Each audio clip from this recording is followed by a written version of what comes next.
Throughout my current painting series, The Awakening of the Senses, I've been talking about a sense of knowing, a deep assurance and faith in a concrete foundation, living from a centered and grounded place.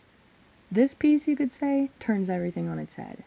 It's as if what's up is down, and the foundation is as airy and free as the sky, almost intangible. Now we are at knowing's opposite. Nothing is firm, and there's more than one perspective that's true. The lines between what is real and what is only imagination starts to blur. The top of the stairs only brings you to the bottom of the next, and the more you know, the more you realize you don't know.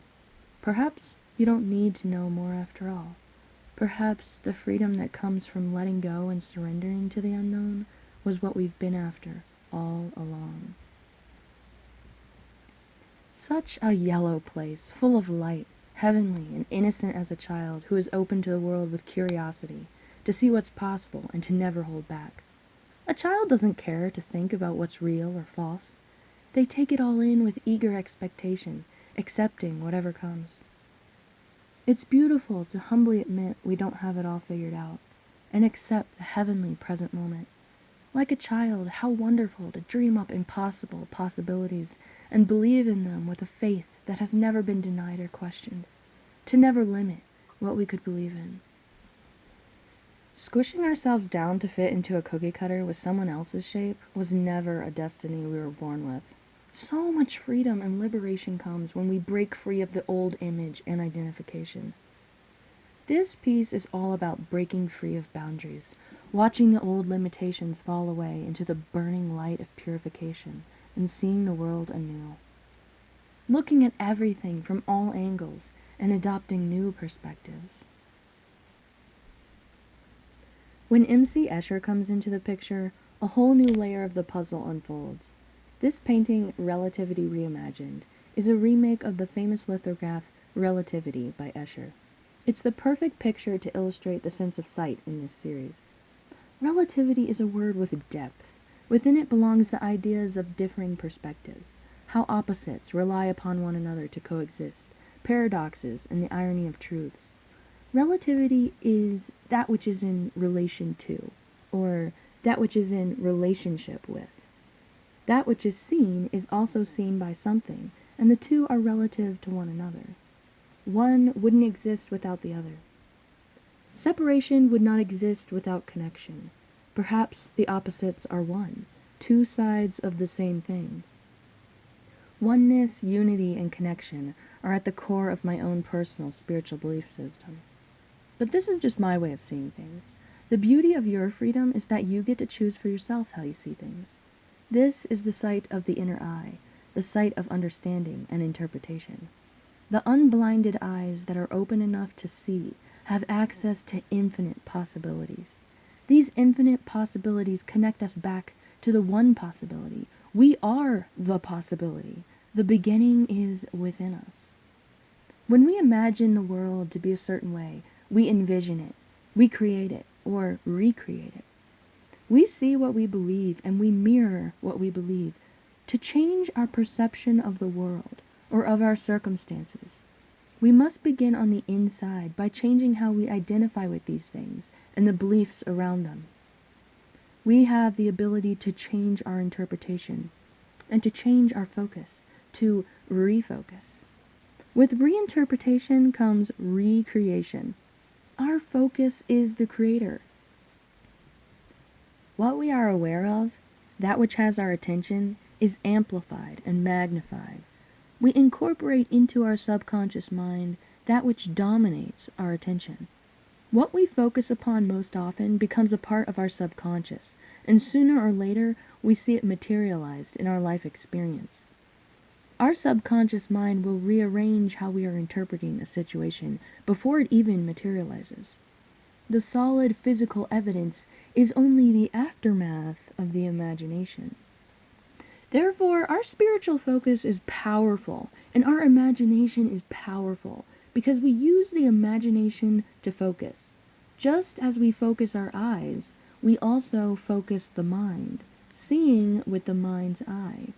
Opening the eyes of our hearts opens us up to new beliefs, and washes blindness away.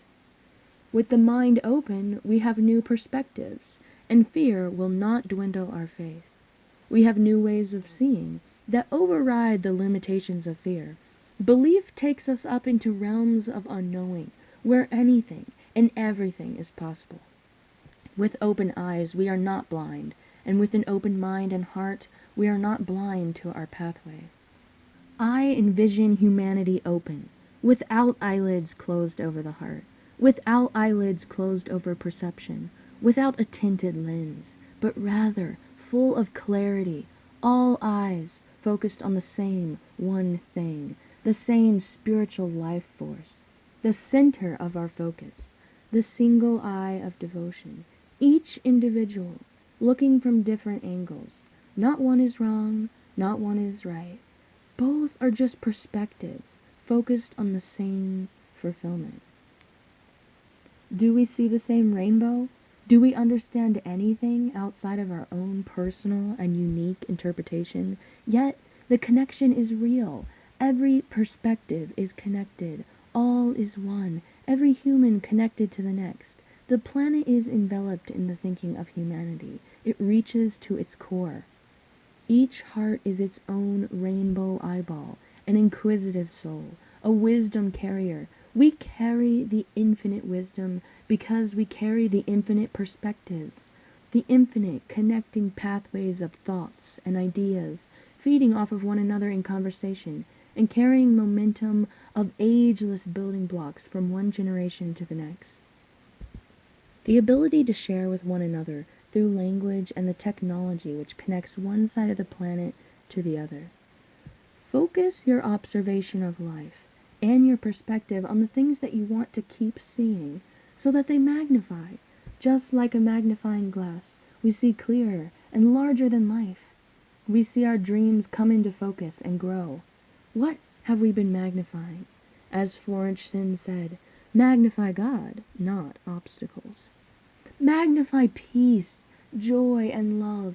Reinterpret all that you see through a loving eye, sifting all things through the eyes of the heart, and may all things be seen through the lens of love. Let us take off the sunglasses of blindness and put on the fresh new eyes of a child who sees with absolute purity, curiosity, and acceptance. Can we see ourselves with pure acceptance? What about those in our lives? Can we see all of life's circumstances with love? We truly have only one eye, for even though the two eyes in our physical face are separate, they focus together. We are only able to focus on one thing at a time. The two perspectives from the two eyes create dimension to what it is that we're looking at. The same is true of mental and spiritual focus. To focus on the divine, nature, unity, love, and joy, these must be our single focus of faithful devotion, for all else is distraction. You could not exhaust the value in these following words, even if you meditated on them for the rest of your life. These words were spoken by Yahshua and are a clear picture of just what I'm talking about. And I quote, "The eye is the lamp of the body. If your eyes are healthy, your whole body will be full of light. But if your eyes are unhealthy, your whole body will be full of darkness. If then the light within you is darkness, how great is that darkness? No one can serve two masters. Either you will hate one and love the other, or you will be devoted to one and despise the other. You cannot serve both God and money. But seek first his kingdom and his righteousness, and all these things will be given to you as well." That's from Matthew 6:22 through 24 and 33. This is the picture of singleness of focus. There is one worthy of seeking, and everything else naturally falls into place. The fact of the matter is that each of us sees the one just a little differently. Realizing that all people focusing with us in connection create more dimension to humanity's understanding of the life force. Relativity is realizing our differing perspectives and spiritual belief systems are all focused on the same thing, and build off of one another, therefore allowing us to step outside of our perspective and see the world from someone else's staircase. Having the eye as the lamp of our bodies, it lights the way and guides us. "What then is our light?" asked Joshua. "What do we see when we look into the mirror?" To focus is to direct, to define, to get clarity. It is to light up the pathway. We say, "I am," to the pathway, as it is lit up by our imagination. We shine a light on what we desire, and we become the direction as we focus into it. We identify it and embody it. Are we shining our light or holding it in? Is the light within us darkened by misdirected focus?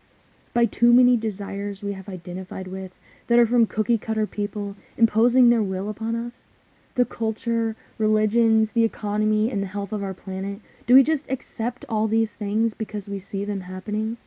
Or do we use the mighty power within us to re-envision the world, our identity, our circumstances, and what is possible? What is envisioning if not meditation and prayer? Meditation is the practice of seeing things differently or thinking about things in renewed ways. Prayer is the practice of belief and faith, knowing the power to change the entire world is at hand within us. How many of us will tap into this light? Starting with the everyday and ordinary ways that we show up in the world, starting with changing the way we see things. Everything you do has an effect on the entire world. It's not up to any one of us to hold the weight of the world in our mind's eye, but together we must believe in the possibilities of a better world, the possibility of ourself rising up to our full potential. Belief is the beginning.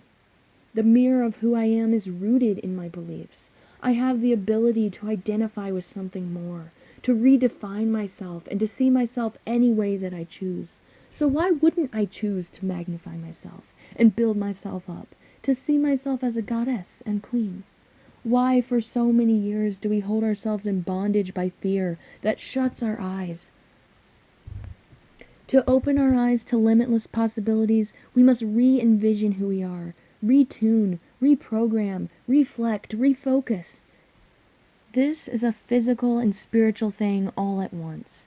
The act of looking deep into the eyes of a friend or lover, we see their spiritual essence.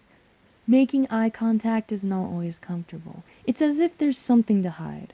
Opening the spiritual eyes means being human with one another, fearless, vulnerable, with nothing to hide, protect, defend, or prove. May we be open in all ways, being an abundant interpreter and not a blinded madman in the direction we focus and place our attention on. Opening up the eyes of our heart to have empathy and see from another person's perspective, mirroring them and being open to learn from them, being connected with them, and finding some common ground to relate to one another. If then the light within you is darkness, how great is that darkness? There's a paradox for you. Thank you for listening. If you enjoyed this video, please hit the thumbs up. Also, I'd love to hear from you in the comments. Please consider subscribing, and if you do, make sure you hit the bell, because otherwise you may not see any of my videos in your feed. Alrighty, thank you so much again for giving me your time. Have a wonderful day. But store up for yourselves treasures in heaven, where moths and rust do not destroy, and where thieves do not break in and steal. For where your treasure is, there your heart will be also.